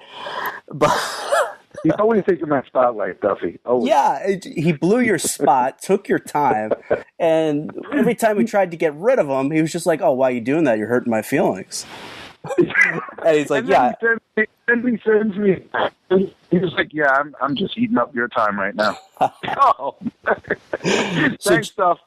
So, Jeff, I mean, international expansion. Well, actually, no. Let me ask you this: CBS Sportsnet, is that a time buy, or is that combination buy time? They'll pick up production, or is everything on you? No, it's a very, very unique deal that I actually, because of the contract, can't go into. But it's not a time buy and it's not a production buy. It's a very unique hybrid situation. How that deal is structured, and again, that deal got put together because of the amount of media that I had purchased, over the years. So I was really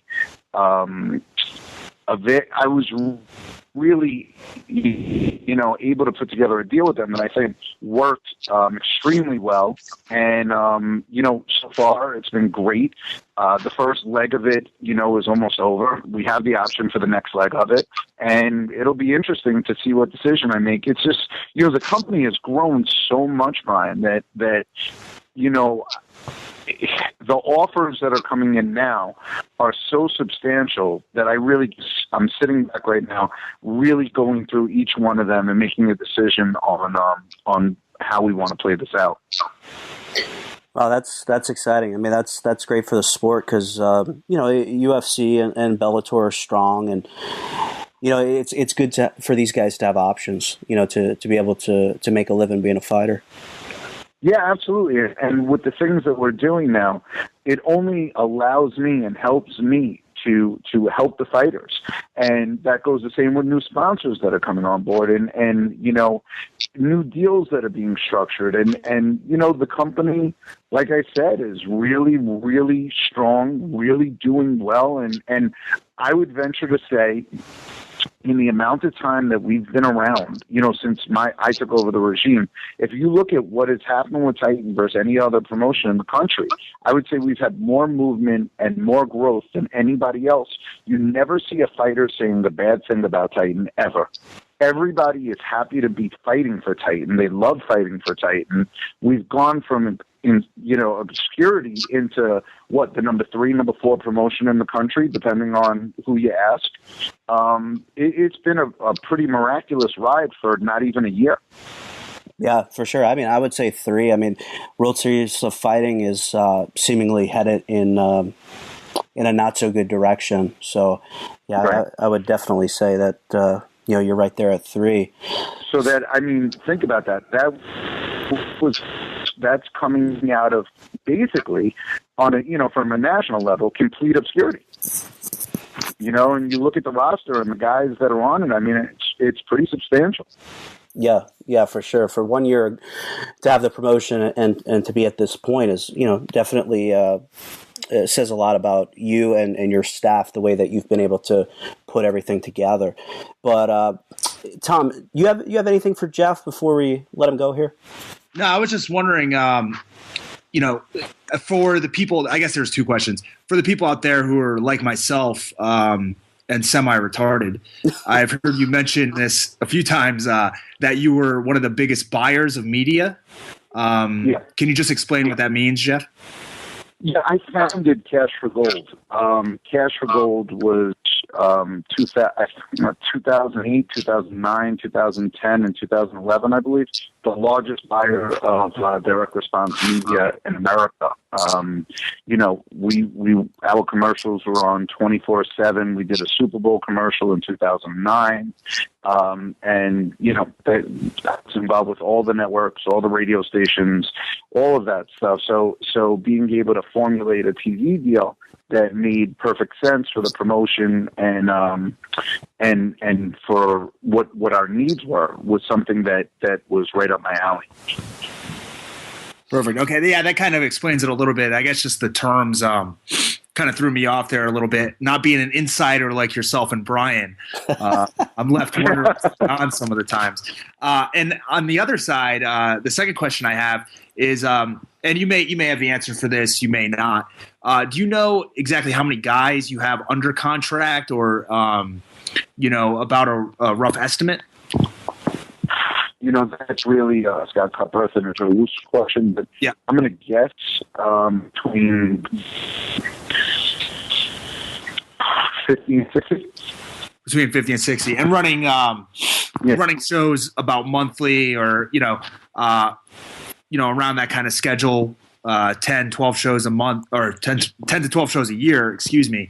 Yep. Are you finding a hard time getting guys fights at a rate that they want? Because I know that, just speaking from some guys in the UFC and other promotions in Bellator, across the board, basically, there's always guys that want to fight more than there are opportunities for them to fight. And I was just wondering if you're running into that same kind of problem with Titan. Not really. I mean, everybody's been, and I got to thank the fighters in a major way. I think everybody's been very patient, knowing that it's the first year we put on the amount of shows that we said that we were going to put on. So everybody's been very happy with that. I certainly have not been getting complaints. The only issue is like when you have a card that gets postponed, you make sure that you take care of the guys that were supposed to be on that card. So, I think if you don't play favorites, you play it down the line, and you give your fighters the opportunity to shine. I think by doing that, you do the right thing, and your fighters rally behind you. And that's what happened with us. Well, all right, Jeff, I really appreciate you taking the time and, addressing this head on. And I think we're all looking forward to a big year in 2015 for Titan, starting out with the Aerofest in Mobile, Alabama. And what's the website for that for people to go to? ForAllTheRightReasons.com. ForAllTheRightReasons.com. That's Aerofest. Titan FC will be there. That's in March. 4 title fights. And stay tuned for Titan's next TV deal. Could be on CBS, possibly on Fight Pass, maybe on Netflix or another channel, but it certainly never hurts to have choices. Who knows? Yeah, exactly. All right, Jeff, I really appreciate the time, and have a good night, man. Thanks, guys. All right. Thank you.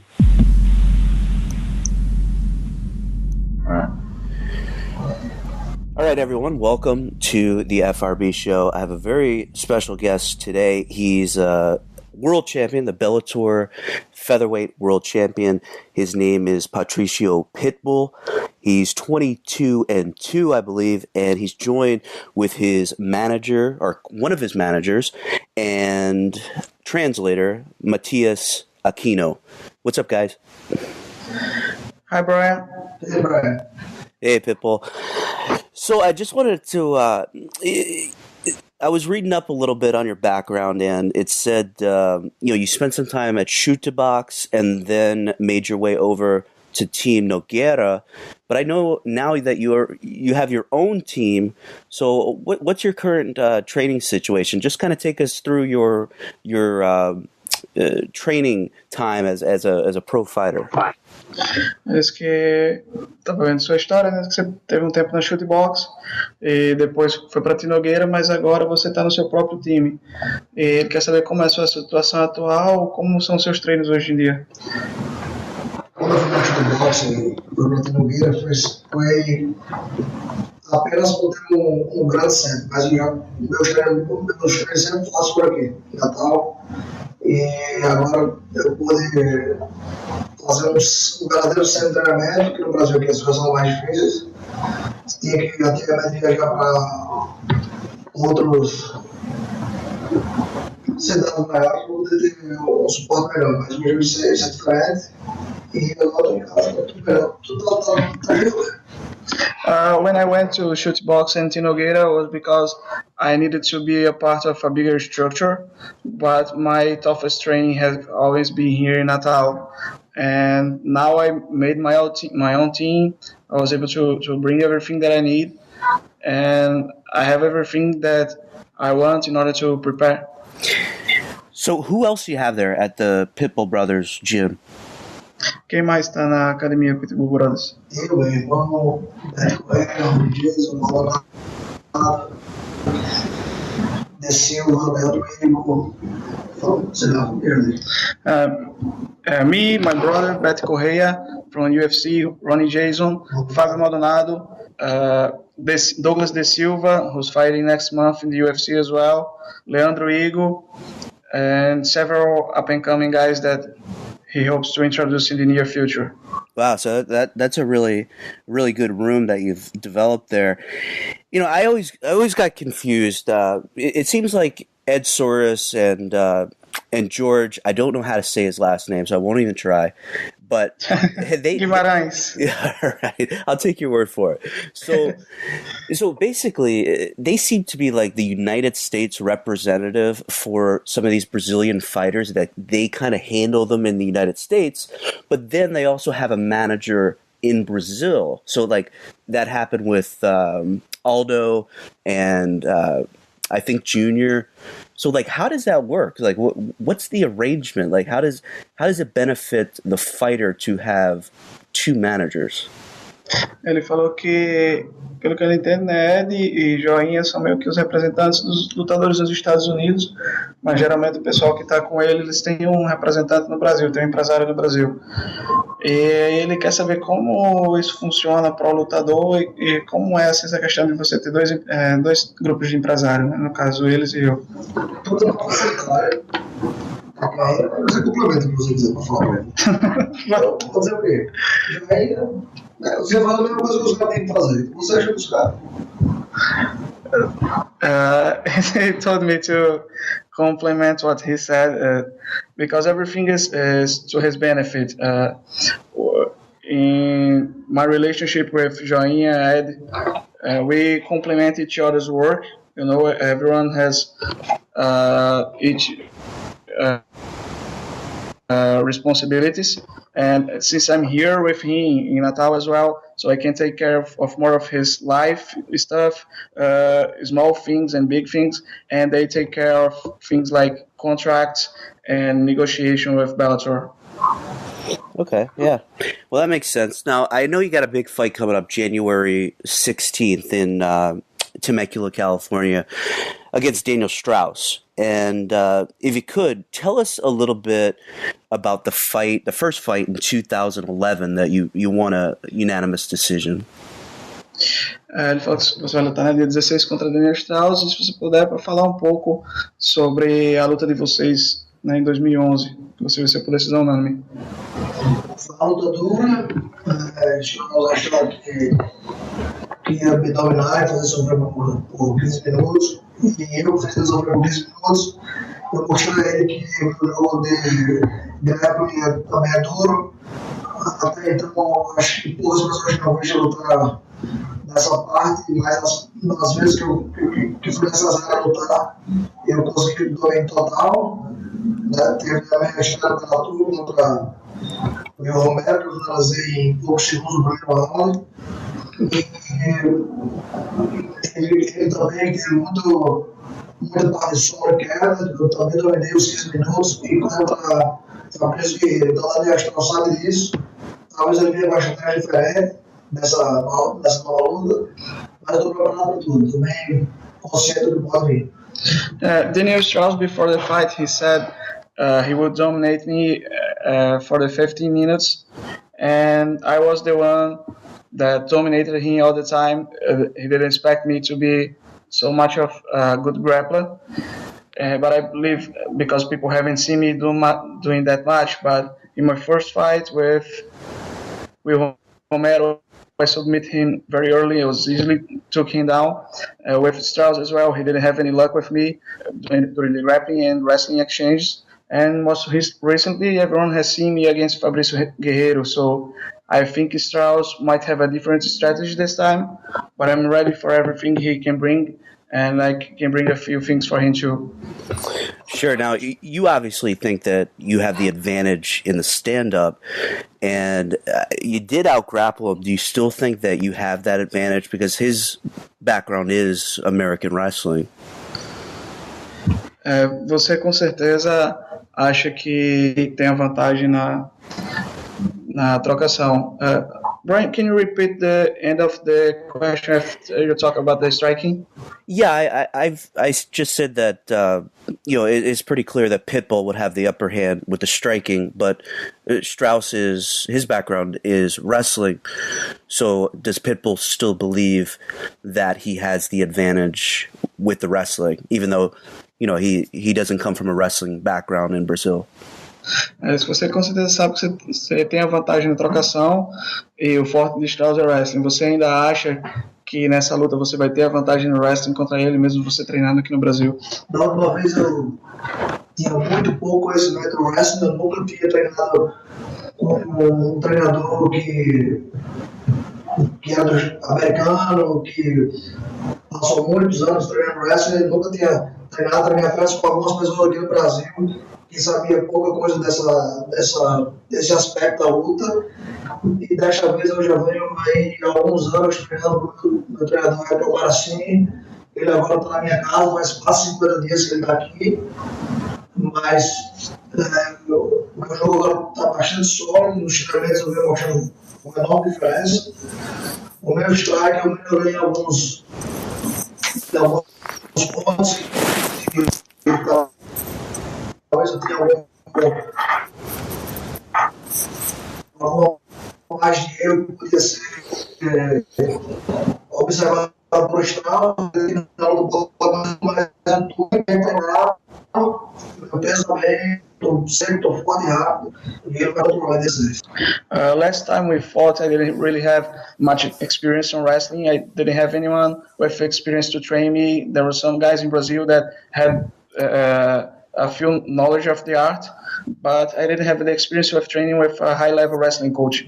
And now I have been training for a few years with Eric Albarracin, who was the one that trained Henry Cejudo for his Olympic wrestling medal.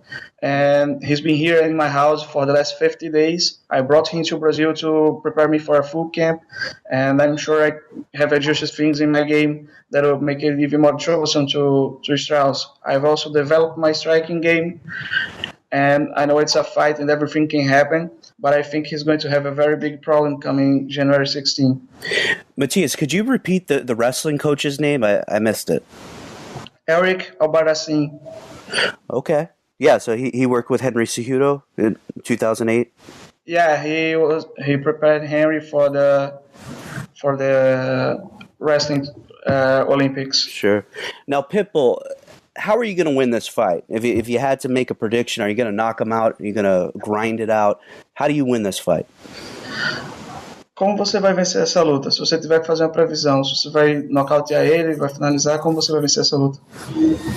Eu estou preparado para defender as quedas dele e até colocá-lo para baixo, mas eu estou vendo que ele está muito confiante em pé. Ele está com um treinador aí muito bom, que até o Cubos, o brasileiro. Eu acredito que ele vai arriscar na trocação, e se ele fizer isso, vai ser muito bom. Eu me empolgo também, trocação vai nocautear. Acho que a melhor sensação depois de local, acima de local, é esse campeão mundial, mas nocaute é muito bom também. Não quero nocautear Daniel Chão. Da última vez foi uma luta por decisão unânime, e dessa vez eu quero acabar com ele. Mostrar de vez, eu sou superior e ele nunca mais quer lutar contra mim. I'm prepared to defend his takedowns and even take him down, but I've been seeing he's been developing a strong confidence on his stand-up game. He has a very good striking coach in Catel Cubis, who's a Brazilian from ATT. And I like that. It excites me because I like to trade punches and I like to knock people out. The best feeling you can have as a fighter is to win the belt, but right after that is to knock someone out. So come January 16, I'm going to finish Daniel Strauss and make sure he never wants to fight with me ever again. So after you finish Daniel Strauss, there's a guy, the baddest man on the planet, as he calls himself, Joe Warren, and that's somebody that you lost a very controversial decision to. And honestly, I think they got it wrong, that you actually deserve to win. What are your thoughts on a rematch with Joe Warren? Ele disse que depois que você finalizar, né, definir Strauss, tem um cara que se chama o cara mais foda do planeta, Joe Warren, que você perdeu uma decisão muito controversa contra ele, né? Brian, acho que você deveria ter recebido a vitória. E quais são os seus planos que você acha de uma revanche contra Warren depois? Faz acho que uns 3 anos e meio que eu estou tentando essa revanche. O Bellator não me dá, ele também não responde minhas tentativas de desafio. Parece que eu vou ter que fazer isso ao vivo para o mundo inteiro ver, e não tem como negar esse duelo. Eu tenho certeza que eu vou vencer aquela luta e baixo para 61 quilos para enfrentar o campeão. Mas parece que os planos da organização são outros. Eu espero que um dia meu desejo seja atendido e eu possa ter minha revanche e pôr meu cartão. It's been 3.5 years that I've been asking Bellator for a rematch with him, but they never wanted that, and he doesn't reply to my challenge. I even told them that I would go down to 135 to challenge him as the champion, but looks like I'll have to do it on live TV, so they are unable to deny me. I've asked again to fight him to unify the 2 title belts, and looks like their organization has another things in mind. But I hope I can have my rematch in the future and clean my record. Now, there's been a change at Bellator. Scott Coker is in there, and I know, Pitbull, you had been critical of Bjorn Rebney, which a lot of people have. Do you like Bjorn Rebney, or did you guys work it out, or do you still have negative feelings towards Bjorn Rebney? Primeiro ele fala da sua luta com o Kua, né, que você teve a revanche, ele esqueceu, depois lembrou, falou que foi assim que você ganhou o cinturão, e disse que teve uma revanche, teve uma mudança no Bellator, Scott Coker entrou no lugar de Bjorn, e você foi muito crítico de Bjorn publicamente. Ele quer saber se você tem algum problema com Bjorn, se essas coisas chegaram a ser resolvidas, e se você chegar a não gostar dele. Quando você está numa organização e trata negociação, é como se fosse uma família. Então, e família tem discussão. Mas eu acredito que os problemas foram resolvidos. Ele fez coisas boas para a minha carreira, para a carreira do meu irmão. E depois teve os problemas, mas tudo que está acontecendo agora já tem sido negociado na época de Bjorn. Mas, em contrapartida, me parece que esse produto está dando mais força ao Bellator. Eu acho que a vai conta levando o Bellator mais a sério, está investindo mais pesado agora. Eu estou vendo em matérias que o Bellator está querendo contratar Brock Lesnar, Fedor, Gina Carano, isso é muito bom para a organização. Tem também o Patiricio como embaixador, então eu estou muito feliz na organização. Eu acredito que está andando aí no caminho certo para se tornar a organização do melhor no planeta. When you're in an organization and you have to discuss things like contracts, you end up arguing like every family do, but things have been buried. Bjorn was great to me and my brother at some point. He ended up bad things happening, but we have settled it. Even the things that are happening to me now were negotiated before Bjorn left, and I think it's all good. But right now I see Scott Coker is bringing more power to Bellator. He brought Viacom to put more money. They're talking about signing Brock Lesnar, Fedor, and Gina Carano, and I think it's in the right track to end up being the #1 organization in the world. Sure. So that begs the question about the UFC, and I'm looking at the UFC rankings right now, and they have a top. Their elite guys are Aldo, Mendez, Frankie Edgar, Ricardo Lamas, Cub Swanson, and the Irishman Conor McGregor. Now, Pitbull, if you were in the UFC, where would you rank yourself amongst the UFC's top fighters? Ele fala que isso aí traz, você falou, a organização número 1 do mundo, isso traz o assunto do UFC. Ele estava olhando o ranking do UFC, né? Então esses nomes que ele falou são os caras que estão na ordem. E ele pergunta, se você estivesse no UFC, onde você estaria ranqueado entre esses lutadores? Digamos que por merecimento eu me vejo disputando diretamente o título, no número 1. Tenho uma carreira aí já com 11 anos, tenho 24 lutas. Isso. 24 lutas, 2 derrotas aí que todo mundo acha que eu venci, então eu me considero invicto. Então eu não vejo que nenhum desses caras aí ranqueado atrás de Aldo fez mais que eu, além de Aldo. Então eu acho que seria uma disputa para ver quem é o melhor do mundo entre eu e o campeão da UFC. Let's say if you talk about merit, I see myself challenged for the belt at the start if I was there. I've been a professional fighter for 11 years. I have 24 fights, and of these 24 fights, 2 were very controversial losses that everyone thinks I won. And so I see myself as an undefeated fighter. From all these guys that you said, I don't think either of them could be ahead of me besides Aldo. And if you really want to know who's the truly number 1 featherweight in the world, it would have to be a fight between me and Jose Aldo. Yeah, that sounds like one of those fights that, it's almost impossible for it to happen because of the two companies. But I think Pitbull wins a few more. Aldo hasn't lost since, I don't know, maybe 9 years or something. That would be a fight that, one of those dream fights that people will be demanding. Ele fala que essa é uma das lutas, né, que é impossível de acontecer, mas que você vencendo mais algumas lutas e Aldo continuando invicto, né, que estava há muitos anos invicto, seria uma das lutas dos sonhos que as pessoas estariam exigindo. Concordo, acho que é normal ter 2 organizações que estão disputando por mídia e nas organizações ter 2 campeões peso pés que chamam a atenção, que destrói todos os adversários. Durante anos fazendo isso, eu acho que é normal a galera querer ver confronto entre eles. I think it's normal to have 2 top players as organizations in the world, and of these organizations have 2 dominant champions that have been dominating their competition, and people end up wanting to see they go at each other.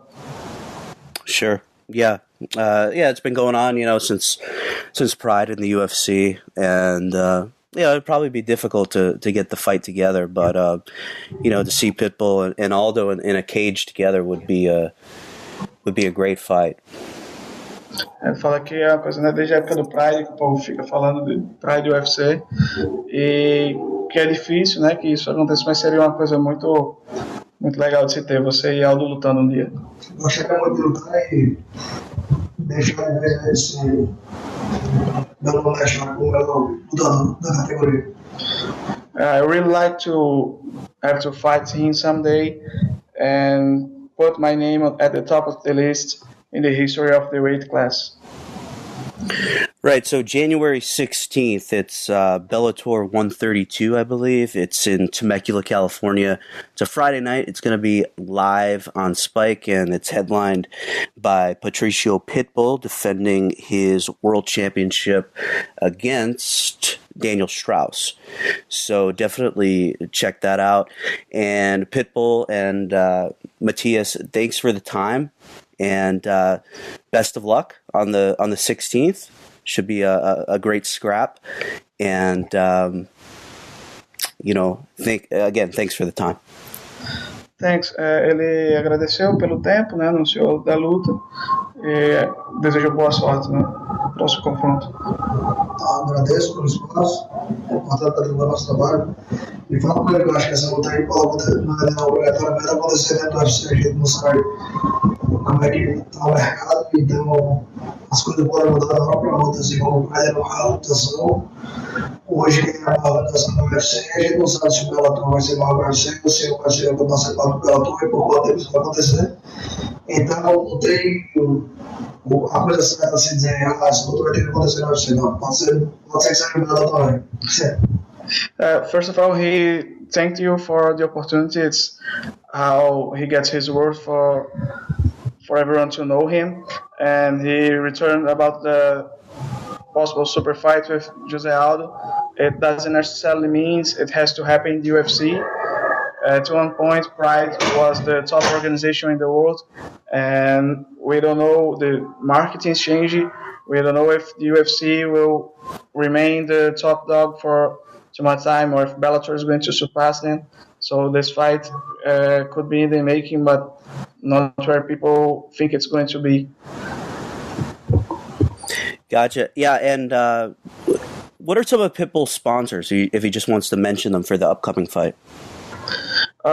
Right now he has Everlast Brazil, and we're in the process to finish some other deals. Gotcha. All right, yeah, once again, January 16th, Pitbull versus Daniel Straus, the rematch, and that's from Temecula, California, live on Spike, Friday, January 16th. Thanks, guys. Thank you. All right. Thanks.